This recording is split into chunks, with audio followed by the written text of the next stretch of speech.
there, welcome back to New Start Discipleship. Today is day 24, and we are in 1 John chapter 4. This is a amazing part of the scripture, we're kind of zooming in on it today because John's, one of his big themes is love. John is called the beloved disciple, the one that Jesus loved. You see in the Gospel of John, if you read that, you see him referencing the disciple who Jesus loved. And that's a great thing. That's John. That's this guy. And so he is kind of letting us in on seeing his philosophy, how God is love, and therefore we ought to love one another.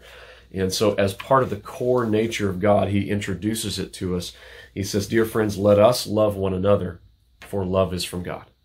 Everyone who loves has been born of God and knows God, and whoever does not love does not know God, because God is love."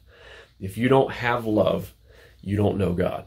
And if you do have love, and you truly love and you're committed to the best interest of your neighbor, you do know God. Now, let me just tell you a couple of things. First of all, love's not a feeling. Okay, that's a common misconception that people have in our culture today. They believe that love is a feeling that you have about someone, and it really isn't. Love is an unselfish commitment to the best interest of the other person. It often goes along with feelings. It's often surrounded by feelings and kind of gets tangled up in them sometimes.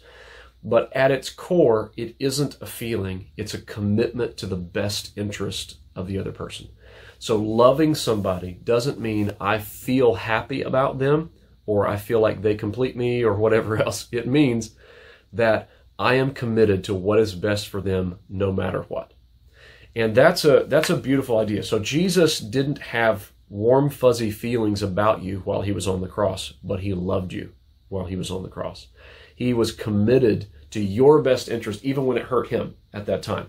Now, love is not a feeling, and that's an important thing that you need to understand. What that means is that sometimes there are Christians. The reason that's important is because sometimes there are Christians it's hard to love, or people it's hard to love, in the sense that you don't feel good about them, right? They did something wrong to you, and you don't feel good about them, and that's okay. God didn't ask you to have warm, fuzzy feelings about everybody in the world. Okay.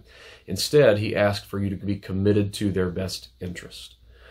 And so their best interest is not always what they want to happen, right?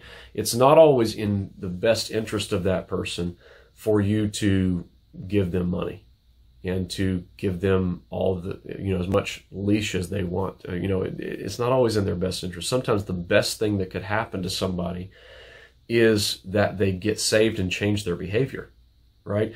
So commitment to that person's best interest doesn't always look like giving them whatever they want. That's a second thing that sometimes people think love means. Well, it just means I've got to lay down and be a doormat and no, not necessarily. That's not necessarily what love is. All right. So now I want to point out something down a little bit further in the passage. All right. Let's see if I can find it. Okay. There is verse number 18. There is no fear in love, but perfect love drives out fear, because fear has to do with punishment. The one who fears is not made perfect in love. We fear God, right? We said that the scripture says the fear of the Lord is the beginning of wisdom. But the word fear is not like a cringing sort of fear, like, oh, he might do me wrong, he might hurt me, it's not that kind of thing. It's a holy respect, awe, and a fear of getting on the bad side of someone because of how much you respect and love and care about them.